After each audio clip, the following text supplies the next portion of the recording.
Moving to our next speaker, Andreas Mai is the Director of Product Management and Connected Industries at Cisco. And he focuses on the end-to-end architecture of smart connected vehicles as a new platform that will enable the Internet of Everything. You've heard about this, big data, machine-to-machine, Internet of Everything. He's a thought leader in business and technology architectures for connected vehicles for automotive and insurance companies, service providers, and government. And he also happens to serve on the board of the Connected Vehicle Trade Association. So with that, let's welcome Andreas Mai to the stage. Well, thank you very much, Richard. And I also would like to thank Tom for the reminder to Knight Rider, because this is, in fact, how I learned English. Yeah. I lived close to the border of the Netherlands, and that was actually how I heard the language the first time. So what I'm trying to do today is, first of all, give you a little glimpse of what Cisco is, because when I got the call 5 years ago, I didn't know what Cisco was. So about, I think, 1984, it's going to be a long story. About 1984, Sandy Lerner and Len Bossack in Stanford came together, and it happened to be that they were in two different buildings. So what they did was they created the first multi-protocol router to be able to speak with each other without the need to move from building to building, and that was actually the beginning of the Internet as such. This router today is a very powerful machine. It powers the Internet, as do the switches that Cisco is building. And like to give you an example of how powerful these things are, if you would want to maintain a phone call of every man, woman, and child in China, one of our routers and switches could do this. Or if one bit of data was a drop of water, we could transport the amount of about 20 times the Niagara Falls in 1 second. And so this is kind of in a matter of from 1984 to today what the technology was able to accomplish. But what I would like to do today is really give you a glimpse of how we look at the Internet of Cars, as I call it here, and why we think we at Cisco can kind of add a little bit of value to what the automotive industry is about to create. With this, let me start here with disruptive innovation. About 200 years ago, this was a vehicle, that's why I picked it, that transported cotton from the United States to the old world. And about 10 years down the road, the next generation of customers came about and they said, hey, you guys need to innovate. Yeah? So you need to come up with something new. So they innovated. And yet another generation later, again, the customer says, hey, you need to do more. Yeah? You need to come up with something new here. So they came up with something new. And you know where this is going, yeah? So they really pushed the envelope in the next generation and said, hey, we are really going to do this because there's the steam engine, yeah? But we are not really sure whether we can handle it because we don't understand the supply chain. It's a completely new engine. And the fuel, I don't know whether we want to handle this. So they just created a hybrid first. Yeah, but we all know what happened. A couple of years later, those guys came around and literally blew this old industry out of the water. We believe what we are experiencing right now is quite similar to what was happening 200 years ago. And this is really bringing us to the story of innovation over time. And if you look at 40 years ago, we actually invented the Internet. And or the first Internet connection came about. Yeah? And 20 years ago, it was the World Wide Web that was invented. It's 20 years ago. I remember this day vividly because these cryptic messages that you had to put in to the machine to make it work. But the interesting thing is that a lot of things will be connected to the Internet going forward. And today, if you look at it, we have about, to our estimates, 25 million vehicles already connected to the Internet, mostly via cell phones, but also some embedded. But in the future, we think that this is going to increase tremendously, 300 million vehicles here by about 2017. But the interesting thing is that this Internet of Everything, as we call it, is really an inflection point that we believe will also tremendously affect the automotive industry. And the way it will affect it is by connecting things, connecting people, connecting data, and connecting processes. Because only if all four things happen, you will actually generate the benefits of what the Internet of Everything can deliver. And the big opportunity is here that you can create your kind of reach in terms of markets and services that you can offer. You can empower the people to be more efficient in what they are doing. You can then create better experiences to build better relationships with customers. And last but not least, you get much, much deeper insights into what you can do with all the data that you can generate in your processes. But then everybody in this room may ask, and I was asked that question too, show me the money. Yeah, so I'm going to show you the money. But just one click away. We believe that for each vehicle we connect, you can generate benefits, and that's cost reduction potential and true gross margin upsides in the range of about $1,400 per vehicle per year. And that breaks down first and foremost to the vehicle user. We see the emergence of usage-based insurance that reduces the cost to the driver or owner of a vehicle, lower operating cost. We heard about the platooning example that was given, 16% fuel efficiency.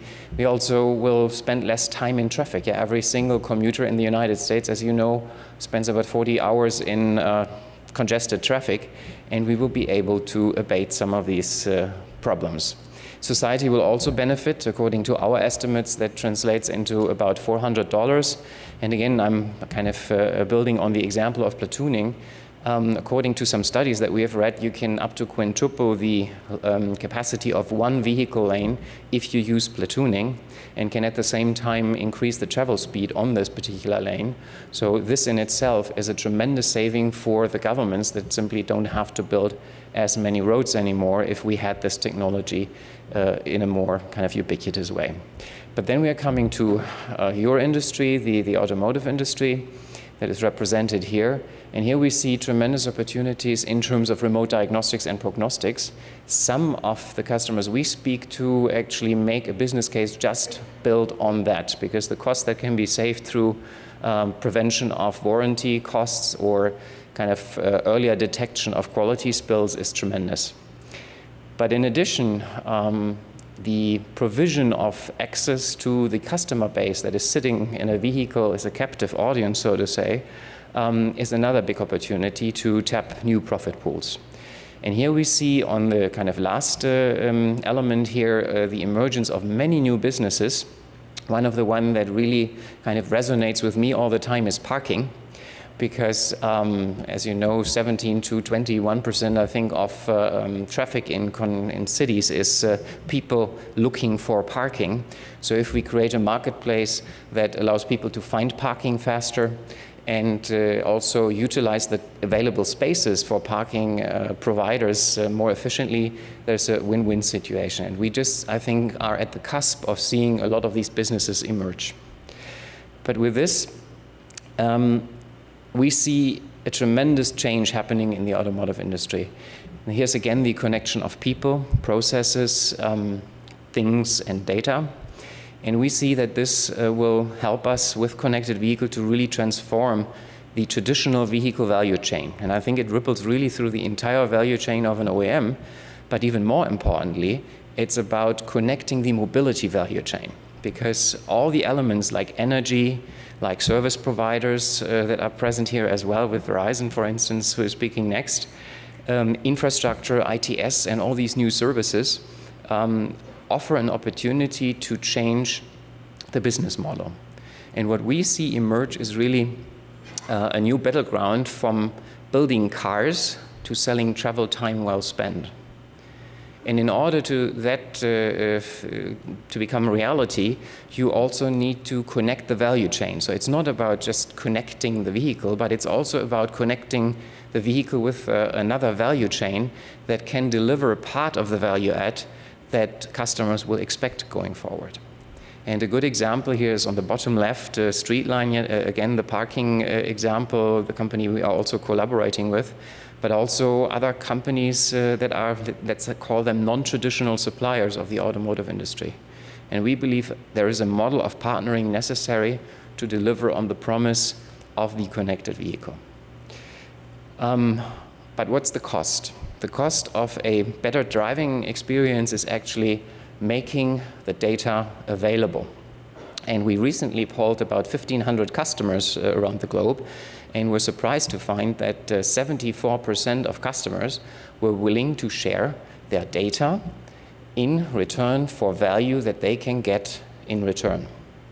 So even if you then push the envelope a little bit and said kind of somewhat more personal data in terms of what are your preferences, personal preferences, still 65% across the board said they were going to share this, and I don't have it on the chart, but we also asked about biometrics data, and even there more than half of the customers were willing to share their information if they get some form of benefits.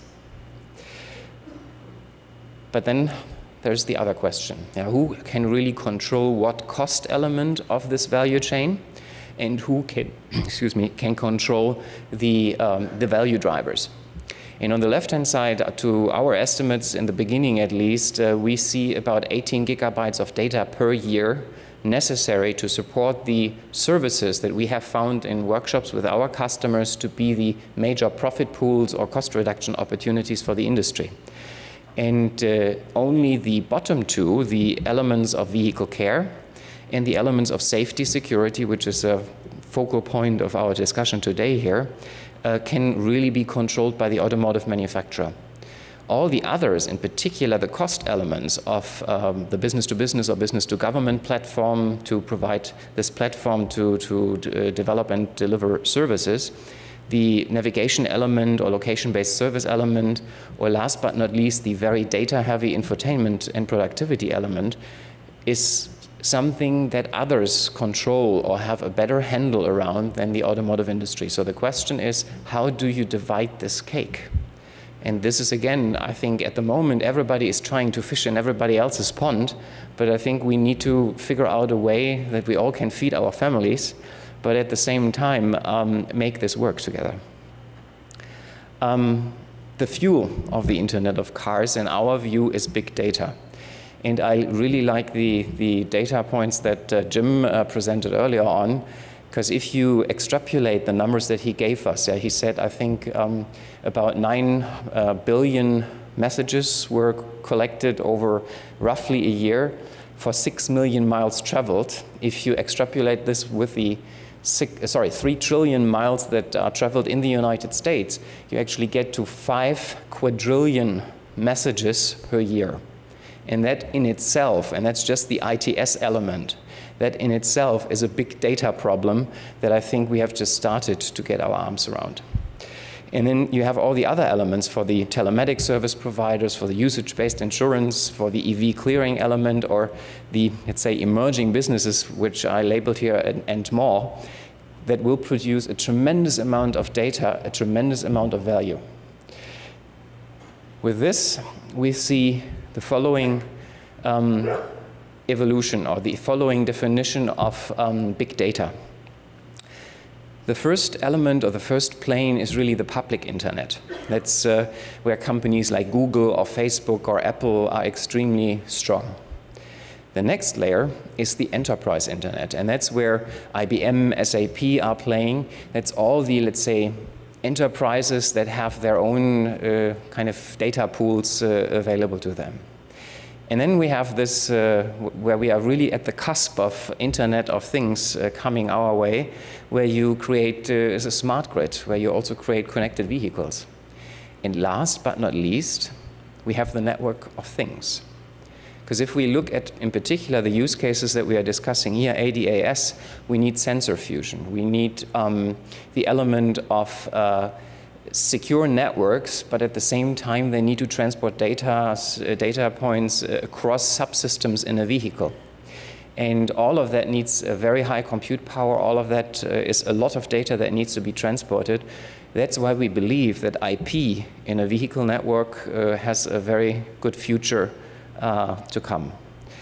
And the interesting story for us, and that's the first time you can see why we are a little bit relevant here, is that for all of this you need a secure data exchange platform. You need the network that actually allows you to tap into all these data pools and to smartly identify the things that you need to know, and at the same time trigger the actions that are necessary to turn the kind of realization that you have something that is happening into an action that actually makes it happen. And what we see in the industry is actually an interesting phenomena. Everybody is in wave 3, which I will explain in 2 seconds. But in essence, we need to start in wave 1. And if you think about the data plane, today we have a lot of siloed information. Even in our enterprises, the information is not connected. The control plane that we have for the most part today is reporting. And the customers just want not necessarily to give you the data. Because there's still this whole discussion about privacy, and there's a lot of, let's say, noise going on in the market right now. The second stage of this is that you suddenly solve the problem intra-company. Yeah, so suddenly you are able to connect the data pools into one pool of knowledge, and you turn from reporting to action, and the customers allow you conditional use of this information. And only in the third stage, you actually create an ecosystem with partners that you need to add your data pool to the partner's data pool to create value. And you actually create ability to sense this information, to intelligently kind of identify the events that are necessary for you to act on. And that's the last important element, you become a market maker. And in this sense, we see the evolvement of something that we call infomediary. And that's somebody who creates this marketplace for people who are willing to share their data in return for receiving value. And we see this as a big opportunity for a new breed of companies. But now let's come to something that I heard a lot about, but I think it's moving more and more into the kind of research agendas here of the automotive industry. We acquired a company called NDS, which kind of was in the set-top box business, and the team, if you remember the time when set-top boxes came about, they could be hacked. Everybody was trying to hack them, and there were actually kind of mafia-type organizations out there that were helping to hack these boxes. The team of NDS has actually managed for the last 10 years to prevent these hackers from doing that anymore. And this team has started to work with some automotive customers to do the same vulnerability, threat analysis, penetration analysis for connected vehicle. Because any device you connect to the internet offers a new attack surface. So any connection, whether it's 3G, 4G, Wi-Fi, is a new attack surface. And so this is a scenario that they explained to me. This is not a chart that I created, but this team. And they said, well, think about a world where an unauthorized package is sent to the onboard unit. And the next step is that malware is created on the communication gateway. And this malware does something unique. It actually sniffs out vulnerabilities in the network of the vehicle and sends many bad packages around in the vehicle. And then the next step is really that it could potentially create malware in an advanced driver assist system. You pick any other system. And then what also was a scenario that they came up with is that they send a super package. Think about a super package as something where you have a cocktail of viruses or malware that is either general or also specifically designed for a particular vehicle. And when this package is sent, they could essentially disable or destroy the car. And a very kind of real use case that they also came up with was, think about a world where somebody just hacks the remote lock unlock functionality of your car, and at the same time, because he has the phone, can send you a message, hey, you want me to unlock your car? Pay me $20. Your alternative is you can call your dealer. It's going to take you 2 hours and cost you $200. Yeah. So things like this are scenarios that this team bubbles up, and that's why we believe that there is a need, a very, very strong need for a secure gateway in a vehicle that actually prevents this from happening. One other thing that we think is necessary is that you on a regular basis need to detect these malbehaving vehicles, or you also need to detect any penetrations of the security of the vehicle to what we have at Cisco, a security intelligence operation. This security intelligence operation analyzes the threat and sends out a fix, sends out a defense update that would then protect all vehicles that are connected to this security intelligence operation. And this is, in essence, where we, Cisco, think we have a role to play. So if you look at the bottom on the vehicle side, we think you need a software client that delivers some of the networking services, in particular also security, to the vehicle. We also believe that the future connected vehicle is agnostic to the uplink, so we think it's not a question of is it 4G, is it 3G, or is it Wi-Fi. We think all of the above is technology, including at some point in time DSRC. And you see there this little word fog that was coined by one of my famous colleagues, Flavio Bonomi. Everybody's talking about cloud. We have fog. Yeah. The idea is that if you have these tremendous amounts of data, you actually cannot always transport all the data up to the cloud, process it there, and send it back. So you need some form of distributed intelligence for instance, natural language recognition applications or other data-intense applications on the edge of the network. With this, we've only just begun to change the way the world works, lives, plays, and learns, and hopefully we can help some of you to change the way we drive. And with this, I invite you to have a look at how we see the future connected vehicle. It's for the first time that we have Cisco technology on a vehicle tomorrow during the Afterglow party, where we will show some of the elements that we think are mission critical to secure vehicles, but also to deliver a good customer experience on a vehicle that is in motion. Thank you very much.